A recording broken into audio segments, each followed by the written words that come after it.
Hello, Janice. Hello, Anthony. Let's talk about hiring a professional executor for your insolvent estate. So, going through probate is a grueling 1, maybe even 2 year, maybe more chore. Oh, yes. Now, imagine, now that we know that, would you want to go through all that, even if you don't think you're going to get anything out of it? And that's the situation when you think the estate may be insolvent. There's this huge hassle to settle somebody's final affairs. But if the creditors are the ones who are going to get all the money, like, why would you want to go through all that? And you might want to consider hiring a professional executor instead. All right.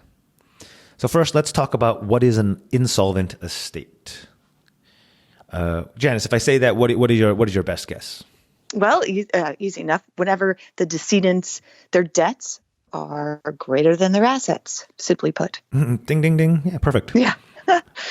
Yeah, and it's not always so transparent. Well, first, yes, if you just know that the mortgage Oh, sure. or the credit card debts, or even if there are very knowable medical bills that you know are coming, then yeah, it might be pretty obvious that the value of the debts are greater than the value of the house and the bank accounts and so forth, right?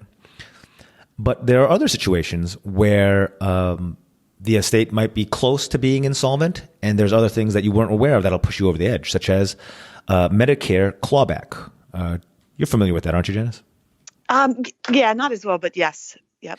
Yeah, we're by no means experts on this area called elder law, but we do know that when you pass away, and if you had been receiving services of a certain category, typically things like hospice or rehab or nursing homes, and if Medicare or Medicaid had paid for those, or paid a portion of those, upon your death, Right. they want their money back, and they want it from your Sure. estate. Yes. Sure. Yep. So they claw it back from your estate, and you might have a big bill or your heirs might have a big bill they weren't expecting. Yeah, we've seen some really high ones. Yeah. Another area where you might be facing unexpected liabilities is taxes. And we see this all the time. Yeah, our heirs are like, oh no, my aunt, she paid her taxes every year, no problems there. But you know what? Upon passing, the IRS will take a fine-tooth comb to your accounts. They'll take an interest they never took before. And it's they know that this is their last chance to levy taxes on this Social Security number, from their point of view, before it's gone forever. So yeah, taxes is another. They're going to look really close to make sure they didn't miss a few pennies. Right. Okay, so let's talk about. All right, so if you're in this situation, or you think you might be close to an insolvent estate, who must probate the estate? Do you have to be the one to do it? And many family members and heirs, ask, am I legally required to be the executor? Do I have to do this? And the answer is no. You can decline or simply not do anything. That happens often. A lot of people feel bad about that. Yeah.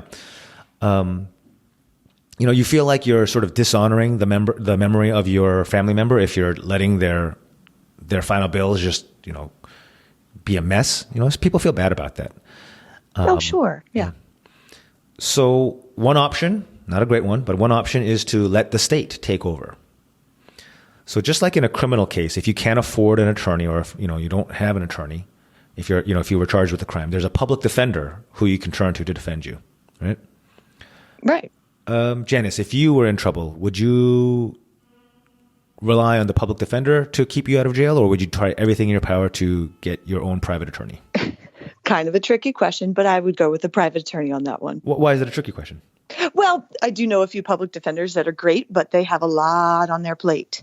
But yes, a private one definitely seems to have a little bit better of an outcome, a little more time. Yeah, I want to caveat. I know public defenders as well, and I know they're very smart folks. It's just the interests and the incentives are not quite the same as somebody who you hired to run your case. Right, absolutely. Who is getting a very hefty paycheck might work a little bit. Yeah. Oh, yes, the incentive is definitely there. So, again, nothing against an individual public defender, but let's say the odds are better for you. It seems like it is. Absolutely. Yeah. Yeah.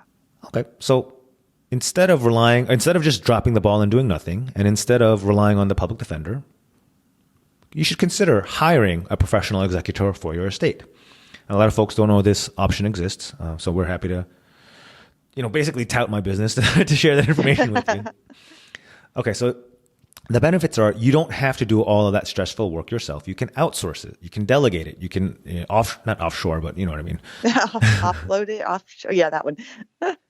And you're not abandoning it to the estate version of the public defender. And I say it that way because if you just Google, so in the estate scenario, at least in New York City, it's called the public administrator.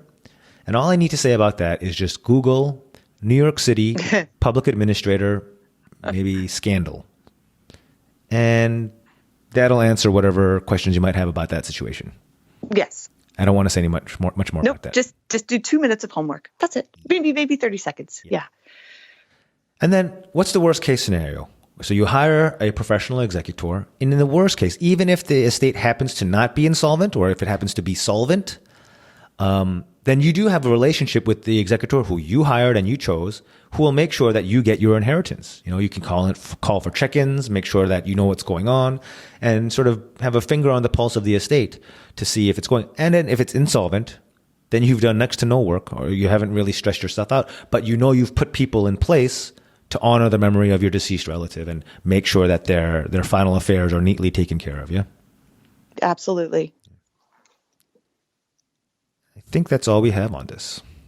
Oh, okay. Well, I like the way you said it. Going back to, you may feel like you're dishonoring the memory, not doing it, but I think hiring a professional executor, actually, it's like the opposite. You're still trying to do what's really best for them, right? Instead of, like you said, hiring the public administrator, you're hiring someone that'll still keep the estate's best interests in mind. Yeah. So I actually wrote a book on this topic called How to Hire an Executor. Absolutely available on Amazon. It's how to hire an executor for your loved one's estate or your will. Cool. I think that's all we have for today. Thanks, everyone. Hope you guys found this helpful. Thanks for listening, and thanks, Janice, as always. We'll talk soon. Take care.